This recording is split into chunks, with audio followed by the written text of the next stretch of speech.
Hola y bienvenidos. Hoy nos adentramos en un territorio que, bueno, a muchos les resultará familiar, el libro del Éxodo. Las plagas, la huida de Egipto, el Mar Rojo abriéndose, es una de las historias más icónicas de la cultura occidental, sin duda. Pero vamos a explorarla a través de una lente completamente nueva, la de un comentario académico moderno, concretamente el de T. Desmond Alexander. Nuestra misión hoy es ver qué ocurre cuando se aplica el rigor del siglo XXI a un texto con más de 3.000 años de antigüedad. Y esto no es una clase de religión, sino que se trata de entender cómo una obra tan fundacional, que es una historia de liberación, de leyes, de construcción de una nación, pues cómo sigue siendo objeto de un debate tan intenso.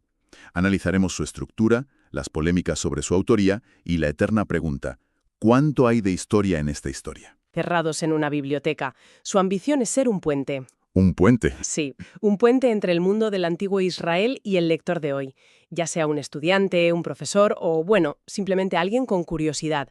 La idea es combinar la máxima exigencia académica con la claridad necesaria para que la potencia del texto original resuene hoy. Sin simplificar, pero sin jerga innecesaria. De acuerdo, pues vamos a cruzar ese puente. Lo primero que me llama la atención del análisis es una idea que, creo, rompe con cómo solemos pensar en este libro. El comentario insiste en que el Éxodo no empieza en el capítulo 1, es una secuela. Exacto. Y eso lo cambia todo. Es probablemente el error más común al acercarse al libro. El texto asume que ya conoces la historia anterior, la del Génesis. Da por hecho que sabes quién es quién. Da por sentado que sabes quiénes son Abraham, Jacob, José y sobre todo las promesas que Dios les hizo sobre su descendencia y una tierra. El autor de Éxodo está constantemente tejiendo alusiones, ecos del Génesis en su narrativa. Es como empezar a ver la segunda película de una trilogía. Puedes seguir la acción, pero te pierdes toda la carga emocional, el porqué de todo. Precisamente. Sin el Génesis, la opresión en Egipto es, pues, una injusticia política. Con el Génesis es una amenaza directa al plan divino anunciado generaciones antes. Se convierte en un drama cósmico. Vale. Y esto nos lleva a otro punto clave de la estructura. Si le preguntas a alguien de qué va el Éxodo, te dirá de la huida de Egipto. Pero eso es solo una parte. Es la imagen popular, ¿no? Las plagas, el faraón, el mar rojo. Pero el comentario dice que eso es solo el principio. ¿Qué pasa después de que escapan? ¿Hacia dónde va la historia en realidad? Pues se dirige a una montaña y se queda allí durante mucho tiempo. Los primeros 15 capítulos narran la liberación, los 3 siguientes, el viaje hasta el monte Sinaí. Pero desde el capítulo 19 hasta el final, el 40, o sea, más de la mitad del libro, la acción se para por completo en la montaña de Dios. Vaya. El clímax del libro no es la salida de Egipto, es la llegada de Yahvé para habitar entre su pueblo en el tabernáculo. O sea que el objetivo no era solo sacar a Israel de Egipto, No. sino, por así decirlo, sacar a Egipto de Israel y prepararlos para una nueva forma de vida. Exactamente. El viaje físico es el reflejo de una transformación interna. Y aquí el comentario introduce un tema que lo recorre todo, la idea de conocer a Yahvé. Faraón pregunta con desdén, ¿quién es Yahvé para que yo le obedezca? Y la respuesta son las 10 plagas. Pero para Israel conocer a Yahvé no es un conocimiento intelectual, abstracto, es relacional, experiencial. Entiendo. Es el paso de tener un Dios tribal, lejano, a tener a Dios como, por decirlo de alguna manera, un vecino cercano, que vive en el centro del campamento. Entendido. Entonces, si lo vemos como esta obra unificada, con un propósito claro, la siguiente pregunta que me surge es: ¿quién le escribió? ¿Fue una sola persona? ¿Moisés, como dice la tradición? Porque siempre se oye hablar de distintas fuentes, de que es como un corta y pega. Es un tema complicadísimo, sí. Y el comentario lo aborda con mucha honestidad. Describe los dos grandes enfoques que han dominado el debate académico. Por un lado está el enfoque que llaman diacrónico. El de las fuentes. El de las fuentes, sí. Intentar reconstruir la historia de la composición del texto. Es la teoría de las famosas fuentes J, E, P y D que se habrían combinado por editores a lo largo de los siglos. El famoso Frankenstein literario. Algo así. El problema, como señala el comentario, es que este campo es increíblemente especulativo. La existencia de esas fuentes es, y cito a un experto que menciona al autor, altamente cuestionable. La analogía que se usa es muy gráfica. Es como desmontar un reloj pieza por pieza para ver cómo funciona. Y te quedas con las piezas en la mano. Exacto. Corres el riesgo de acabar con un montón de ruedecitas y muelles, pero sin tener ni idea de cómo volver a montarlo para que dé la hora. Has destruido el objeto para entenderlo. Has perdido la función del reloj. Has perdido la historia. Justo. Por eso el autor del comentario, T. Desmond Alexander, se inclina por el segundo enfoque, el sincrónico. Este enfoque dice, a ver, dejemos por un momento a un lado cómo se hizo el libro y centrémonos en qué nos está diciendo en su forma final. Lo trata como una obra literaria coherente con su propia voz y su propia lógica. Es la diferencia entre la crítica que analiza el proceso de producción de una peli y la que analiza la película que vemos en la pantalla. Es una analogía perfecta, y desde esa perspectiva el comentario describe el Éxodo como un collage literario. Me parece una definición brillante. Collage. Eso suena a que está hecho de retales, lo que parece contradecir lo de que es una obra unificada. ¿Cómo funciona eso? Pues ahí está la genialidad del texto. Es un collage porque mezcla géneros literarios muy distintos. Tienes prosa narrativa de altísima calidad, como la historia del nacimiento de Moisés, que parece casi un cuento. Sí. Y de repente pasas a una genealogía, una lista de nombres. Luego explota la poesía con el Cántico del Mar. Inmediatamente después te encuentras con códigos legales, los 10 mandamientos. Y más adelante, capítulos y capítulos de instrucciones de construcción súper detalladas para el tabernáculo, que parecen el manual de instrucciones de un mueble de IKEA. Me sorprende que algo tan diverso pueda funcionar. Normalmente, un libro con tantos estilos parecería un caos. ¿Cuál es el hilo que lo une todo? El hilo conductor es esa trama teológica que decíamos antes, el cumplimiento de la promesa y el establecimiento de la presencia de Dios entre su pueblo. Cada género cumple una función. La genealogía te ancla en la historia, te dice esto es real. La poesía te hace sentir el triunfo. La ley estructura la nueva sociedad. Y las instrucciones del tabernáculo. Detallan el espacio donde cielo y tierra se van a encontrar.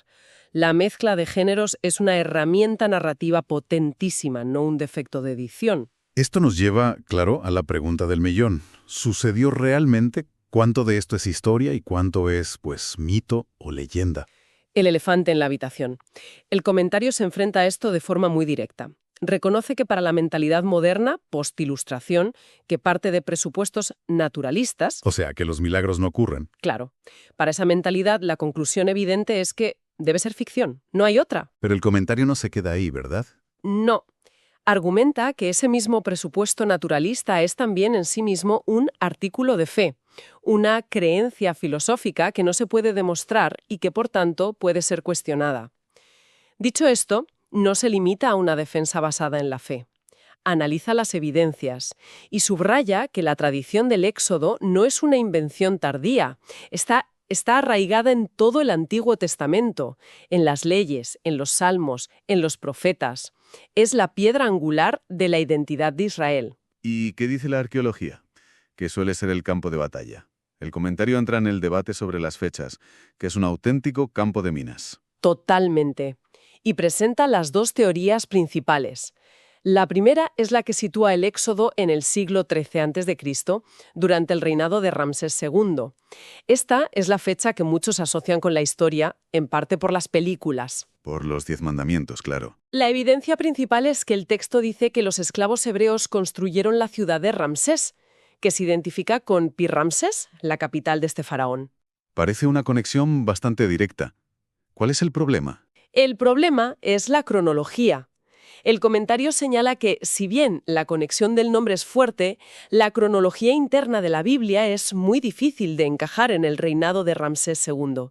Hay que comprimir eventos que, según el texto, abarcan más de un siglo en los 66 años que reinó Ramsés.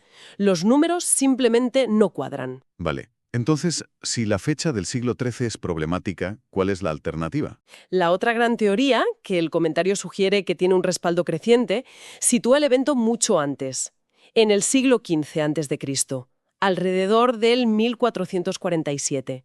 Esto encaja mucho mejor con la cronología que se extrae de otros textos bíblicos. Momento. Se fue en el siglo XV. ¿Cómo es que construyeron una ciudad llamada Ramsés, si Ramsés II vivió 200 años después? Eso parece una contradicción insalvable. Es una pregunta excelente, y es la principal objeción.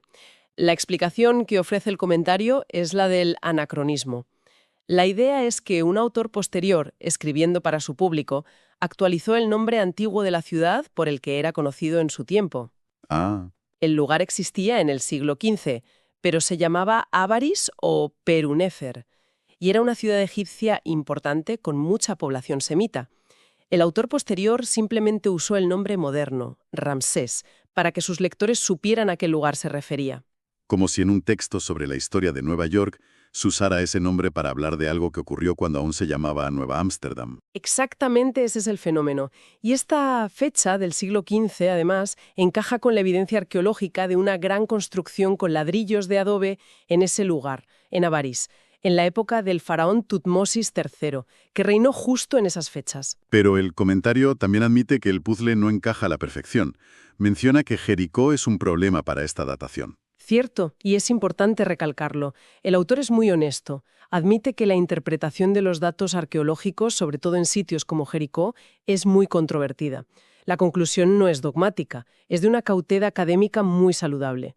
No se puede afirmar con certeza absoluta, pero los datos, en su conjunto, parecen favorecer más la fecha del siglo XV. De acuerdo. Hemos visto el panorama general, la estructura, los debates sobre su composición, la relación con la historia. Pero veamos cómo funciona este análisis en la práctica. ¿Cómo puede un comentario así cambiar la lectura de un pasaje que creemos conocer? Tomemos el mismísimo comienzo, el capítulo 1. Es un ejemplo perfecto. A primera vista parece una simple introducción, una lista de nombres y una nota de que se multiplicaron mucho. Pero el análisis del comentario revela que está ocurriendo mucho más bajo la superficie. Se centra en el versículo 7, que describe el crecimiento de los israelitas. El texto dice que fueron fructíferos y se multiplicaron y llegaron a ser numerosos y fuertes en extremo, y la tierra se llenó de ellos. Suena a una descripción normal de un boom demográfico. Podría serlo, pero el comentario señala algo fascinante. El autor usa deliberadamente 5 verbos para describir este crecimiento. Y esos verbos son un eco casi literal del mandato que Dios le da a la humanidad en la creación, en Génesis 1:28. Sean fructíferos y multiplíquense, llenen la tierra. Vaya. ¿O será que no es solo un dato? El autor está haciendo una declaración teológica potentísima desde la primera página. Está diciendo, atención, el plan original de Dios para la creación se está cumpliendo aquí mismo, en medio de Egipto. Exactamente. Y entender eso transforma por completo la reacción del faraón que viene después. Su plan para frenar ese crecimiento, la esclavitud, el infanticidio, ya no es solo la crueldad de un tirano. Se convierte en un ataque directo y consciente contra el plan creador de Dios. Claro. Tario destaca cómo las acciones del faraón son una perversión de las intenciones divinas. Usa la sabiduría para oprimir. Construye ciudades para su propia gloria, lo que evoca a la Torre de Babel. Así que el faraón no es simplemente un villano histórico. Es una especie de anticreador, una fuerza del caos. Esa es la idea. Y en medio de ese enfrentamiento surgen las primeras heroínas, las parteras, Sifra y Puá. El faraón les da una orden directa: matad a todos los niños varones hebreos. Y ellas se niegan. Es un acto de desobediencia civil increíble. Increíble y, en su contexto, casi impensable. El comentario nos da el trasfondo. La sumisión al faraón, considerado un dios, era absoluta. Cita una carta real de la época en la que un rey vasallo se dirige al faraón llamándose a sí mismo el polvo bajo tus pies. Madre mía. En ese contexto, que 2 mujeres, cuyos nombres por cierto son de origen semita, no egipcio, desafíen una orden directa del rey Dios, es un acto de una valentía revolucionaria. Y la razón que da el texto es simple: temieron a Dios más de lo que temían al faraón. Y sus nombres quedan registrados para siempre. En una historia llena de reyes y figuras poderosas, la resistencia empieza con 2 mujeres corrientes. Es una lección narrativa muy potente. Bien, hemos recorrido un largo camino. Hemos pasado de ver el Éxodo como una simple historia de huida a entenderlo como una secuela, un collage y un puzzle histórico. Este análisis moderno, la verdad, nos ha abierto un montón de puertas. Creo que lo que demuestra el valor de un comentario así es que nos enseña a leer de nuevo, a ralentizar la marcha, a fijarnos en los detalles, en las conexiones. logra un equilibrio muy difícil. Por un lado, trata el texto final con un profundo respeto. Por otro, aborda con total honestidad intelectual las preguntas y los problemas que la crítica moderna plantea. Para terminar, el comentario señala algo que me parece una idea final muy provocadora. Hay un tema que recorre todo el libro: el cambio de servir al faraón a servir a Yahvé. Y lo fascinante es que el texto hebreo utiliza la misma raíz verbal para ambos conceptos. Sí, es un juego de palabras crucial. La palabra que significa esclavitud o trabajo forzado bajo el faraón es la misma que se usa para describir la adoración o el servicio a Dios en el Sinaí. La misma palabra. La misma raíz, abd. No son dos palabras distintas, son dos aplicaciones de la misma idea. Eso cambia por completo la perspectiva. La historia del Éxodo, que es el arquetipo de la liberación, de la libertad de la opresión, parece sugerir algo mucho más sutil. El texto, a través de su propio lenguaje, parece argumentar que la verdadera libertad no consiste en no tener amo, sino en elegir al amo correcto. Que la vida humana siempre está al servicio de algo o alguien. La única pregunta es, ¿a quién o a qué elegimos servir? Una idea mucho más compleja, desde luego, para dejar reflexionando.